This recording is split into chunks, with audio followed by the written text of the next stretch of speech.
today we had a lot of questions about this. We're going to run through how to insert and remove the knob on our headlight switch.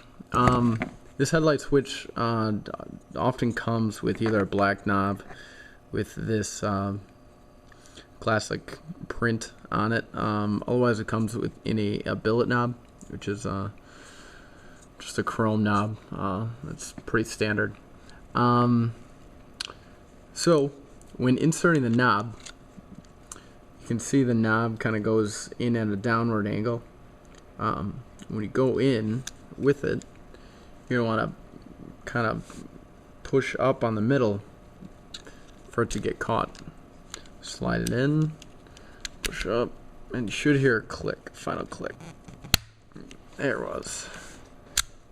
And that's your knob. In, out. We got a dimmer for your interior lights.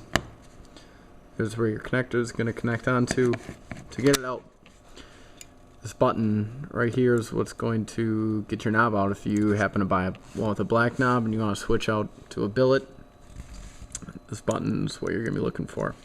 So to get the knob out, you want to pull it all the way out as if it were in bright position. Push the button down, pull out the knob. So that is how to remove the knob on the headlight switch. This headlight switch can be found for purchase at streetrodelectrics.com. So yeah, that's it. Thanks.